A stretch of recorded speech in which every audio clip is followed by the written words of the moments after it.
ఇప్పుడు మన రాష్ట్రం ఎందుకు నష్టపోతా ఉంది? రాష్ట్ర అభివృద్ధి మన ఎజెండా కాదు. ఈ రాష్ట్రానికి, రాష్ట్ర ప్రభుత్వానికి వ్యక్తిగత ఎజెండా ఉన్నాం తప్పితే అందువల్ల ఈ రాష్ట్రం పాడైపోతా ఉంది. ఈయనకి ఆ వ్యక్తిగత ఎజెండా ఏం లేదని స్పష్టంగా చెప్పారు.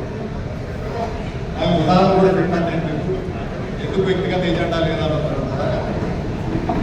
ఆ రకంగా మనం ఈ ప్రాంతాన్ని, ముఖ్యంగా ఆంధ్ర రాష్ట్రాన్ని, ఉత్తరాంధ్రాన్ని మన అభివృద్ధి పెంచుకోవాలా, అభివృద్ధి మండలం ఏర్పాటు చేయాలి, ఇక్కడ నిధులు ఇవ్వాలి, గోదావరి జలాలు వంశధార వరకు అనుసంధానం చేసేటువంటి కార్యక్రమం జరగాలి. ఈ రాష్ట్రంలో పెండింగ్ ఉన్నటువంటి ఇరిగేషన్ ప్రాజెక్ట్స్ అన్ని కూడా పూర్తి చేయాల్సినటువంటి అవసరం ఎంతగా ఉంది. ఈ కార్యక్రమాలన్నీ కూడా వారు పెట్టుకున్నారు, చేయడానికి అన్ని కూడా చెప్పారు. అదేవిధంగా రైల్వే జోన్ కానీ, స్పెషల్ కేటగిరీ కానీ, వెనుకబడినటువంటి ప్రాంతాల అభివృద్ధి విషయంలో కానీ ఈ అన్నింటి విషయంలో పూర్తి సహకారం ఇస్తారని చెప్పారు. వారితో ఇంకొక విషయం కూడా అడిగారు. మీరేమో ఇవన్నీ చేస్తా అంటున్నారు, ఒకవైపు ఏమో కేంద్రంలో ఉన్నదే బీజేపీ ప్రభుత్వం. మరి ఆ బీజేపీ ప్రభుత్వమే విభజన హామీలు అమలు పరచాల్సింది వారి చేతిలో ఉంది. మరి వారితో మీరు కలిసి ఉన్నారు, మరి ఎన్నో వారు చేయలేకపోతా ఉన్నారు. రేపు వీటి మీద చేయాలంటే అవసరమైతే ఏ స్థాయికి వెళ్ళాలి, లేదు కలిసి ఉండి చేయించుకోగలిగేటువంటి ఇదితే అంతకంటే కావాల్సిందే లేదు. ఆ రకమైన ఆయనకి పూర్తిగా విశ్వాసం ఉంది. ఎందుకంటే ఈ రాష్ట్రంలో ఉన్నటువంటి ప్రభుత్వమే వీటన్నిటి కూడా వ్యతిరేకమైన వ్యక్తిగత ఎజెండాలో నా రాష్ట్రం ఎడకపోయినా పర్లేదు, నేను నా కులాపంలో నేను బాగుండాలని ఎజెండాతో ఉన్నప్పుడు అడిగేవాళ్ళు లేనప్పుడు అమ్మాయినే పెట్టదంటారు. దీంతో రాజకీయంగా, రాజకీయాలకు అతీతంగా ప్రధానమంత్రి గారితో నాకు అవినాభావ సంబంధాలు ఉన్నాయంటారు. మరి అవినాభావ సంబంధాలు ఎందుకు రైల్వే జోన్ చేయకపోవాలా? అది ఆఖరికి రైల్వే జోనల్ ఆఫీస్కి 50 ఎకరాలు ఇదిగో అదిగో అంటూ అది బౌండరీస్ కూడా ఫిక్స్ చేసి ఇవ్వలేనటువంటి పరిస్థితి. మనకు వెనుకబడినటువంటి జిల్లాలకి ఇచ్చేటువంటి ఆ నిధులు కూడా ఇప్పటి వరకు రాలేదు. ఈరోజు నేను ఈ ప్రభుత్వాన్ని మీ అందరి సమక్షంలో అడుగుతున్నది, వారు ఒక శ్వేతపత్రాన్ని ప్రకటించి ఈ ఉత్తరాంధ్రకి కానీ, ఇరిగేషన్ ప్రాజెక్టు కానీ వారి 5 సంవత్సరాల్లో ఎంత ఖర్చు పెట్టారు, ఆఖరికి ఎంత సిద్ధి చేయలేని విషయం అంటే కడప జిల్లాలో ఉన్నటువంటి అన్నమయ్య ప్రాజెక్టు విషయంలో 2 సంవత్సరాలు ఎదురు గట్టిగా వర్షాలు వరదలు ఉంటాయి. ఆ డ్యామ్ ముట్టుకుపోయి, నీటి ముట్టుకుపోయి మండలాల మంది చనిపోయినటువంటి పరిస్థితి. ముఖ్యమంత్రి గారు జిల్లాలోనే ఉంటే ఈ రాష్ట్ర పరిస్థితి, రాష్ట్ర ప్రజల పరిస్థితి దీనికి వ్యతిరేకంగా మనం పోరాటం చేయాల్సినటువంటి అవసరం ఉంది.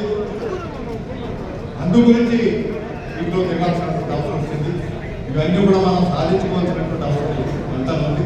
రాష్ట్ర విభజన చట్టంలో 2014లో పొందుపరిచినటువంటి అన్ని అంశాలు కూడా మనం తీసుకొని వచ్చి రాష్ట్ర అభివృద్ధి, సర్వతోముఖాభివృద్ధికి దోహదపడే విధంగా వారు సహకరిస్తున్నారు. కాబట్టి వారితో చేసి పెట్టడం నేను చెప్పాము.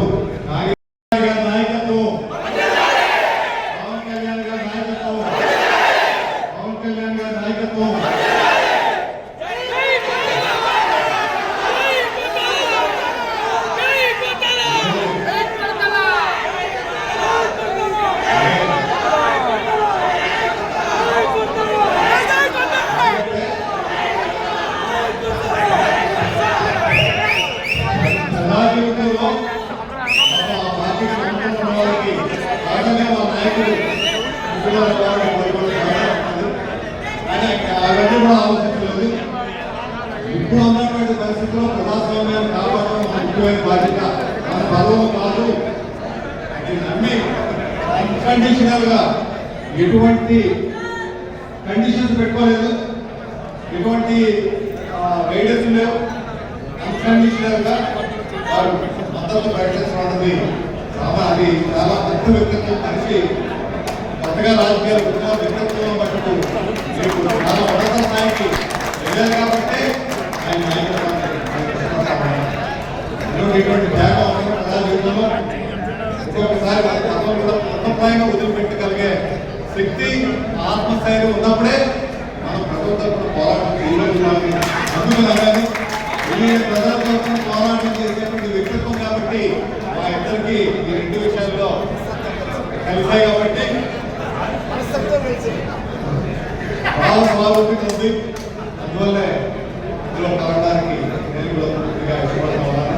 తప్పనిసరిగా వచ్చేసి ఇంకా ఎక్కువ విషయం కూడా నేను క్లారిఫై చేస్తున్నా. వేదికగా చెప్పడం చాలా చాలా పార్టీ వచ్చారు.